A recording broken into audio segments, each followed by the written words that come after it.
सृष्टि बचपन से ही दिखने में सुंदर नहीं थी, लेकिन अमीर बाप की बेटी सृष्टि पर उसकी माँ जान छिड़कती। मेरी बेटी कितनी प्यारी है। भगवान सबको सृष्टि जैसी बेटी दे।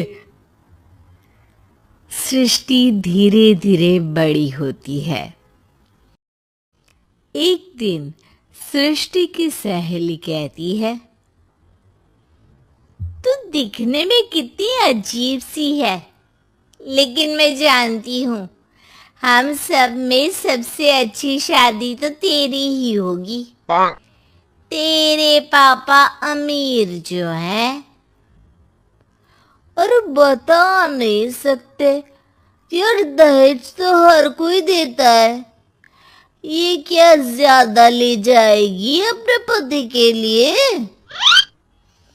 अरे बड़े शहर में कोठी है इसके पापा की। अरे पापा की है ना, कौन सी इसकी है? इसकी होती तब तो कोई भी लड़का इससे शादी कर लेता। अरे पापा की मतलब पापा की है तो मेरी ही है ना?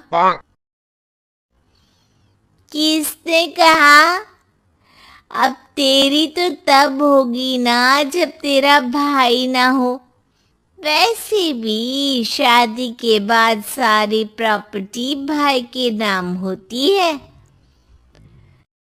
सृष्टि समझ जाती है कि उसे किसी भी हालत में माँ बाप की सारी प्रॉपर्टी को अपने नाम करना है, लेकिन कैसे?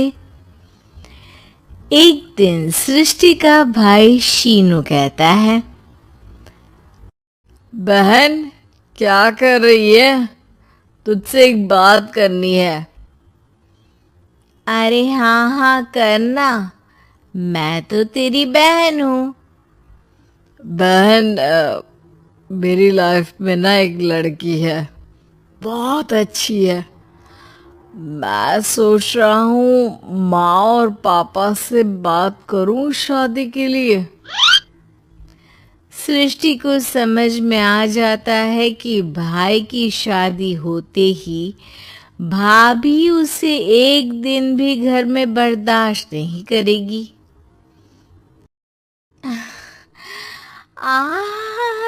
क्या बात है भाई, बताना कौन है वो? यार वो बहुत अच्छी लड़की है, पढ़ी लिखी है, मेरे साथ जॉब भी करती है। बस एक प्रॉब्लम है। प्रॉब्लम? क्या प्रॉब्लम है भाई? यार वो शादीशुदा है, लेकिन उसके पति ने उसे सिर्फ इसलिए छोड़ दिया क्योंकि उसके माँ बाप दहेज नहीं दे पाए। सृष्टि ये सुनकर न जाने क्यों खुश हो जाती है। अरे भाई तो क्या हुआ, लड़की तुझे तो पसंद है ना? शीनू को लगता है कि बहन उसे समझ रही है। वो इस बात से अनजान होता है कि उसकी बहन की मंशा पूरा घर हड़पने की है। सृष्टि अपनी माँ से कहती है, मम्मी मुझे तो बहुत चिंता है। पता है शीनू क्या कर रहा है? अरे क्या कर रहा है, वो तो काम पर जाता है और वापस घर आता है। नहीं ना माँ, वो यही तो नहीं कर रहा, बाकी सब कर रहा है। आपको पता है उससे प्यार है, और वो भी एक शादीशुदा लड़की से। ये क्या हो गया? मैं सोसाइटी में क्या मुंह दिखाऊंगी? अरे तेरे पापा तो यही कहेंगे कि मैंने ही उसे बिगाड़ दिया है। माँ देखो, मेरी बात मानो, पापा पर भी विश्वास करने की जरूरत नहीं है। अब आप ही बताओ, पापा इतनी देर घर के बाहर रहते हैं क्यों? बोलो। अरे बेटा, वो तो नौकरी करते हैं ना। तू बहुत भोली है माँ। पापा का ऑफिस तो 7 बजे खत्म हो जाता है, लेकिन देखो कितनी देर से आते हैं। अरे नहीं नहीं बेटा, ऐसी कोई बात नहीं है। सृष्टि माँ को एक औरत से बात करते पिता की फोटो दिखाती है। देखो माँ, कैसे हैं पापा? मैं ना कहती थी कि पापा सही नहीं है। मैं तेरे पापा से बात करूंगी। दे फोटो मुझे। ओ माँ, वो तो डिलीट हो गई। लेकिन चल, तूने तो देख लिया ना। पापा से बाद में बात कर लेना। और हाँ, मेरा नाम बिल्कुल मत लेना, हाँ माँ। अब क्या था, सृष्टि के माँ और पिता के बीच झगड़ा होना शुरू हो जाता है। सृष्टि के मन में क्या चल रहा था कोई नहीं जानता था। एक दिन माँ, सृष्टि के लिए एक लड़का देखा है। वो लोग शाम को उसे देखने आने वाले हैं। और हाँ माँ, एक खुशखबरी, मैं और पापा मिलकर एक नया बिजनेस ट्राई कर रहे हैं। शाम को लड़का आता है, सांवले रंग का। सृष्टि को तो बिल्कुल भी पसंद नहीं आता। लड़की की माँ कहती है, लड़की का चेहरा तो कोई खास नहीं, लेकिन अगर मेरे बेटे को आप लोग सेटल कर दें तो मैं उसकी शादी आपकी बेटी से करवा दूं। सृष्टि को लड़का बिल्कुल पसंद नहीं था। उसे भाई पर गुस्सा आ जाता है। लड़के वालों के जाने के बाद कहती है, माँ देखा, शीनू मेरे लिए कैसा लड़का लेकर आया। न दिखाने लायक न सुनने लायक, सेटल भी नहीं, वो भी हम करे। अरे माँ, मैं जानती हूँ ये मेरी शादी किसी भी घर में क्यों करवाना चाहता है। अरे कैसी बात कर रही है बहन? तूने तो देखा ना, लड़के को मैंने ही मना कर दिया तुझसे शादी के लिए। जिसने लड़का बताया था उसने उसकी बहुत तारीफ की थी।